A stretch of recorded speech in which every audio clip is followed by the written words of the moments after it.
ele esteve novamente em São Paulo. Ele relatou que foi a desgraceira de viver em Moçambique nos anos 80 e 90, que era receber, por exemplo, embarcações argentinas e americanas de trigo que já, farinha de trigo que já não prestava mais, que já tinha uma validade vencida. Até isso acontecia. Então a fome graçou violentamente, inclusive para ele, família dele, professores universitários. Vocês imaginam então o que aconteceu com as pessoas mais pobres. Os relatos são inúmeros, como vocês sabem. A África foi a região mais atingida de todo nesse período depressivo. Paralelamente, a Ásia foi a região periférica mais favorecida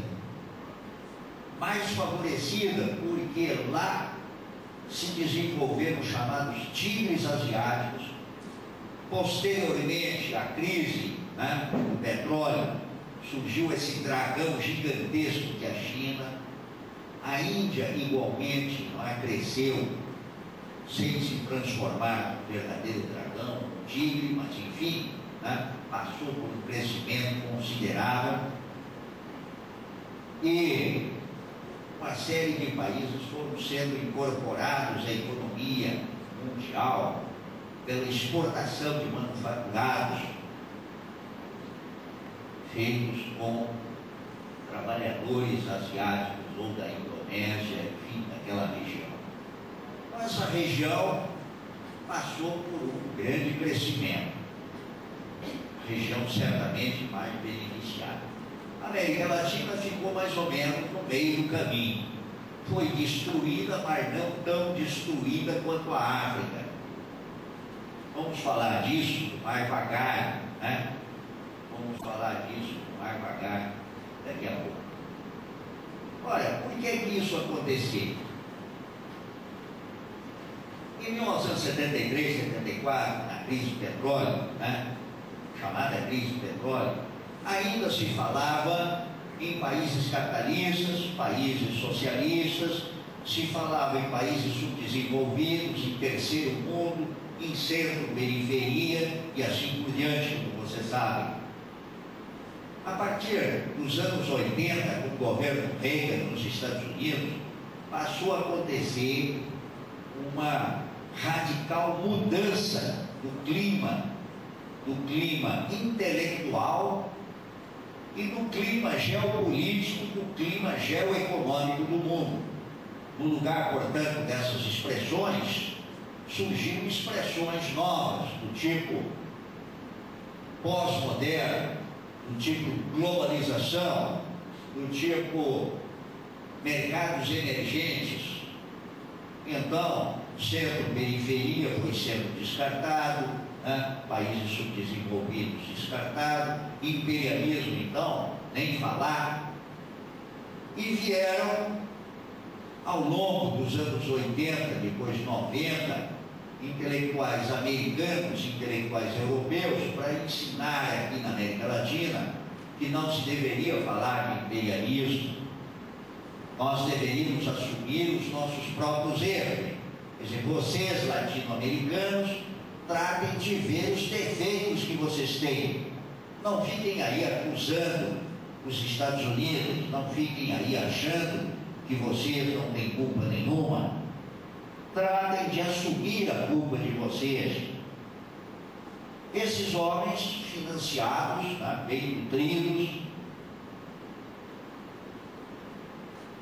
passaram então a frequentar os encontros latino-americanos da EGAL, os encontros da GB, os encontros, o último aí da Ampeg, a deitar falação, né, sobre essas novidades. Não existe mais centro-periferia, nem imperialismo, e muito menos marxismo. O marxismo já acabou, pô. Vocês não percebem que o marxismo já acabou, pô?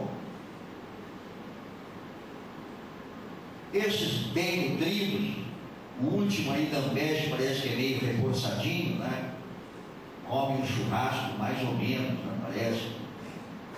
Meio reforçado. Eles então deitaram e rolaram e são apoiados exatamente por essa cúpula da CAPES do CNPq, são apoiados porque essa cúpula precisa de intercâmbio, precisa de fazer viagens para os Estados Unidos, para a França, para a Espanha. Então ficam repetindo essa mesma conversa para enganar trouxa. Ficam repetindo e, consequentemente, o imperialismo ninguém mais fala, marxismo já era. Ficam repetindo o que ouvem aí, quer dizer, são simples repetidores, né? Como os chineses dizem dos guardas de trânsito. Guarda de trânsito é um cachorro. Agora, eles não falam pejorativamente cachorro animal, né? Cachorro animal até o ser humano, como disse o Magri, né? Há tempos atrás, não é verdade? Muito cachorro é mais ser humano que esses americanos, franceses e espanhóis vêm aí, não? Pois a chinesada considera que os guardas de trânsito são cachorros porque eles sabem quem é o dono. Aqueles carrões que trafegam nas ruas, nas avenidas de Pequim, etc., os carrões são de gente muito rica e que não vale a pena, evidentemente, multá-los. Não vale a pena tratá-los mal, tem que tratá-los bem. Eles são os donos. Assim também a nossa elite, entre aspas, da CAPES, do CNPq, sabem quem são os donos deles.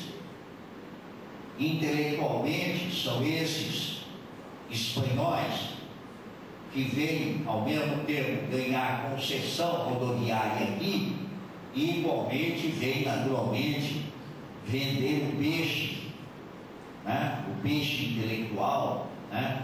Para que a gente fique repetindo as abobrinhas que eles dizem que é verdade. Pois bem, o que é que significa, voltando, esse período depressivo? O período depressivo, em que ele é diferente e em que ele afetou a América Latina mais fortemente? Vamos largar o caso da Ásia, vamos largar o caso da África.